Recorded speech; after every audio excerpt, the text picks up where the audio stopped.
प्रिय विद्यार्थियों, आज हम बीए प्रथम वर्ष इतिहास के द्वितीय प्रश्न पत्र के अंतर्गत भारत के प्रमुख वैज्ञानिकों के अंतर्गत आर्यभट्ट, सीवी रमन और जगदीश चंद्र बसु के विषय में चर्चा करेंगे। भारत में वैज्ञानिकों की परंपरा सुश्रुत और चरक से आरंभ होती है, जिसे आगे आर्यभट्ट के द्वारा बढ़ाया गया। आर्यभट्ट, जिनका जीवन काल 476 से 550 ईस्वी बताया जाता है, एक महान ज्योतिर्विद और गणितज्ञ थे। इन्होंने आर्यभट्टीय नामक ग्रंथ की रचना की। इसमें ज्योतिष शास्त्र के अनेक सिद्धांतों का प्रतिपादन है। इस ग्रंथ में इन्होंने अपना जन्म स्थान कुसुमपुर और जन्म काल शक संवत 398 लिखा है।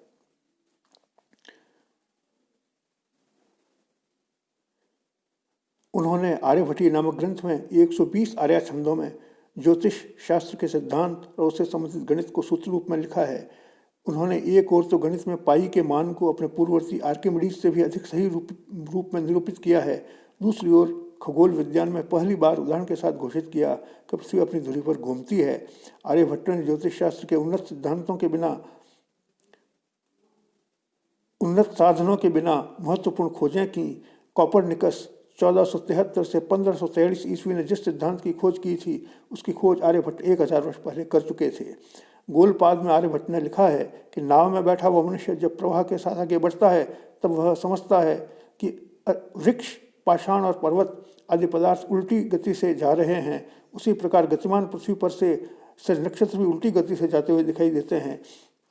इस प्रकार आर्यभट्ट ने सर्वप्रथम यह सिद्ध किया कि पृथ्वी अपने अक्ष पर स्थिर होकर घूमती है। आर्यभट्ट ने सतयुग, त्रेता, द्वापर और कलयुग को एक समान माना। उसके अनुसार एक कल्प में 14 मनवंतर और एक मनवंतर में 72 महायुग होते हैं। आर्यभट्ट के अनुसार किसी वृत्त की परिधि और व्यास का अनुपात 62,832 अनुपात 20,000 आता है, जो 4 दशमलव स्थान तक शुद्ध है। आर्यभट्ट ने बड़ी बड़ी संख्याओं को अक्षरों के समूह से निरूपित करने की अत्यंत वैज्ञानिक पद्धति का प्रयोग किया। आर्यभट्ट द्वारा रचित 4 ग्रंथों की जानकारी उपलब्ध होती है: दश गीतिका, आर्यभट्टियम, तंत्र तथा आर्यभट्ट सिद्धांत। आर्यभट्टीय ग्रंथ में अनेक ज्योतिषीय वर्गमूल, घनमूल, समांतर श्रेणी, विभिन्न प्रकार के समीकरणों का उल्लेख है। उन्होंने आर्यभट्टीय नामक ग्रंथ में कुल 3 पृष्ठों में समा सकने वाली 33 श्लोकों में गणित विषयक सिद्धांत तथा 5 पृष्ठों में 75 श्लोकों में खगोल विज्ञान विषयक सिद्धांत और उसके लिए यंत्रों का भी निरूपण किया। आर्यभट्ट ने अपने इस छोटे से ग्रंथ में अनेक क्रांतिकारी अवधारणाएं प्रस्तुत की। आर्यभट्टीय गणित और खगोल का महत्वपूर्ण ग्रंथ है, जो आधुनिक समय में भी इसके सिद्धांतों को उद्धृत किया जाता है। आर्यभट्टीय के गणितीय भाग में अंक गणित, बीज गणित, सरल त्रिकोणमिति और गोलीय त्रिकोणमिति सम्मिलित हैं। इसमें सतत भिन्न, कंटिन्यूड फ्रैक्शंस, द्विघात समीकरण, क्वाड्रेटिक इक्वेशंस, घात श्रृंखला के योग, सम्स ऑफ पावर सीरीज और ज्याओं की एक तालिका, टेबल ऑफ साइंस शामिल हैं। आर्यभट्ट के शिष्य भास्कर प्रथम द्वारा अश्मक तंत्र या अश्माका में किए गए उल्लेख के अनुसार इस ग्रंथ को आर्यभट्टीय नाम बाद के टिप्पणीकारों द्वारा दिया गया है।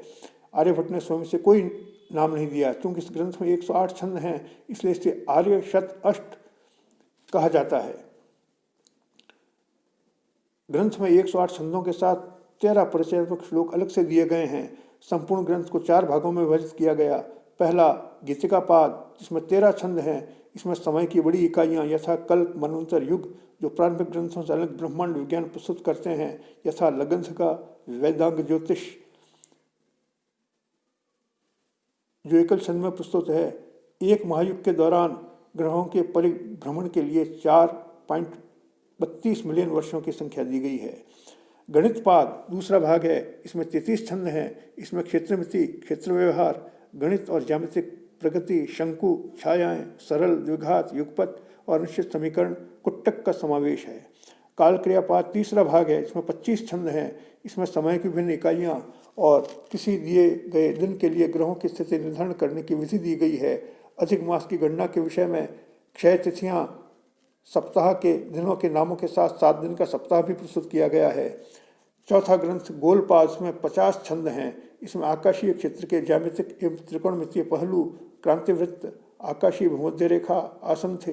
पृथ्वी के आकार, दिन और रात के कारण क्षितिज पर राशि चक्रीय संकेतों का बढ़ना आदि की विशेषताएं दी गई हैं। पांचवा भाग आर्य सिद्धांत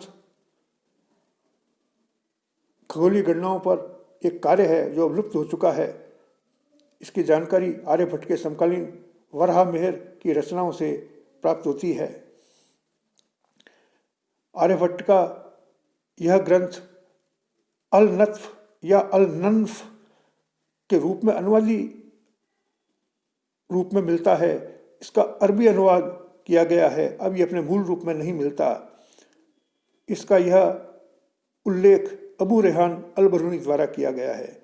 आर्यभट्ट सिद्धांत अन्य ग्रंथ है जो 7वीं शताब्दी में अत्यंत लोकप्रिय था, किंतु इस ग्रंथ के केवल 34 श्लोक उपलब्ध होते हैं। गणित के अंतर्गत स्थानीय मान प्रणाली और शून्य आर्यभट्ट के कार्यों में स्पष्ट रूप से विद्यमान थी।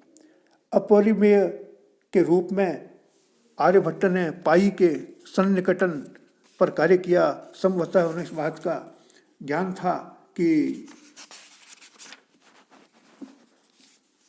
पाई इरेशनल है। आर्यभट्टीय के दूसरे भाग में वे लिखते हैं, चतुराधिकम शतमष्ट गुणम द्वाषष्टिस्तथा सहस्राणाम अयुत द्वयस्य विष्कंभ स्यासन्नो वृत्त परिणाम। यानी 100 में 4 जोड़ें, 8 से गुणा करें, फिर 62,000 जोड़ें। इस नियम से 20,000 परिधि के एक वृत्त का व्यास ज्ञात किया जा सकता है। 100 + 4 × 8 + 62,000 भाग 20,000 बराबर 3.1416। इसके अनुसार व्यास और परिधि का अनुपात 3.1416 है, जो 5 महत्वपूर्ण आंकड़ों तक बिल्कुल सटीक है। क्षेत्रमिति त्रिकोणमिति गणित पाद 6 में आर्यभट्ट ने त्रिकोण के क्षेत्रफल को इस प्रकार बताया है, त्रिभुजस्य फल शरीरम समदल कोटि भुजार्थ संवर्गः, अर्थात किसी त्रिभुज का क्षेत्रफल लंब के साथ भुजा के आधे के गुणनफल के परिणाम के बराबर होता है। आर्यभट्ट ने द्विज्या के विषय में चर्चा की, उसे अर्धज्या कहा, लोगों ने इसे ज्या कहना शुरू कर दिया। अनिश्चित समीकरण के बारे में आर्यभट्ट ने महत्वपूर्ण जानकारी प्रदान की। बीज गणित के अंतर्गत आर्यभट्टीय में वर्गों और घनों की श्रेणी के रोचक परिणाम दिए गए हैं। खगोल विज्ञान के अंतर्गत आर्यभट्ट ने सौर प्रणाली की गतियां सुनिश्चित की। आर्यभट्ट मानते थे पृथ्वी अपनी धुरी की परिक्रमा करती है।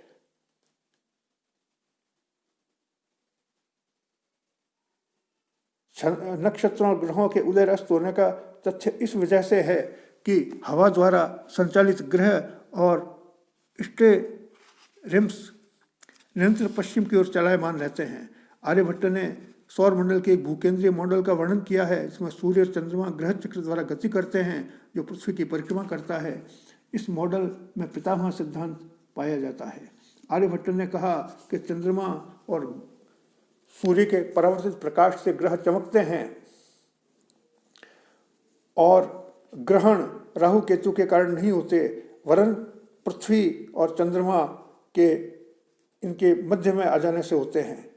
आर्यभट्ट के अनुसार पृथ्वी की परिधि 39,968.0582 किलोमीटर है, जो इसके वास्तविक मान 40,075.0167 किलोमीटर से केवल 0.2% कम है, यानी कि लगभग उसके बराबर है। आर्यभट्ट ने ग्रहणों को पृथ्वी द्वारा डाली जाने वाली और उस पर गिरने वाली छाया से संबद्ध बताया। इस प्रकार चंद्र ग्रहण तब होता है जब चंद्रमा पृथ्वी की छाया में प्रवेश करता है, और सूर्य ग्रहण तब होता है जब पृथ्वी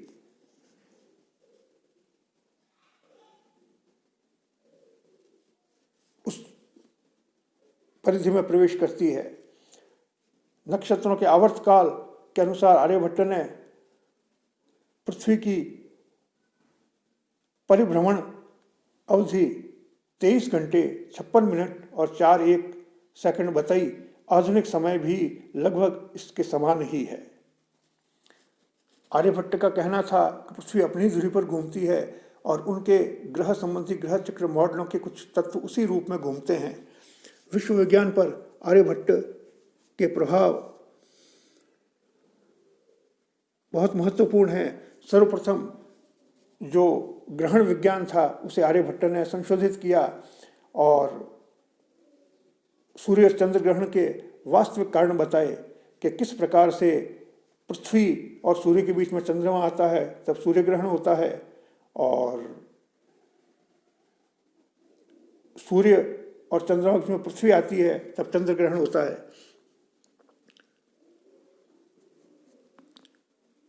उनके सिद्धांतों के आधार पर अरब के वैज्ञानिकों ने भी बहुत महत्वपूर्ण कार्य किया। भारत सरकार द्वारा स्वतंत्रता प्राप्ति के बाद आर्यभट्ट के प्रति कृतज्ञता प्रदर्शन करते हुए जब पहला उपग्रह अंतरिक्ष में भेजा तो उसका नाम आर्यभट्ट रखा गया। इसरो के वैज्ञानिकों द्वारा 2009 ईस्वी में खोजी गई बैक्टीरिया की प्रजाति का नाम बेसिलस आर्यभट्ट रखा गया है। स्वतंत्र भारत में आर्यभट्ट के सम्मान में एक डाक टिकट भी जारी किया गया। प्रिय विद्यार्थियों, आज की वीडियो में इतना ही। अगले वीडियो में हम अन्य वैज्ञानिक के विषय में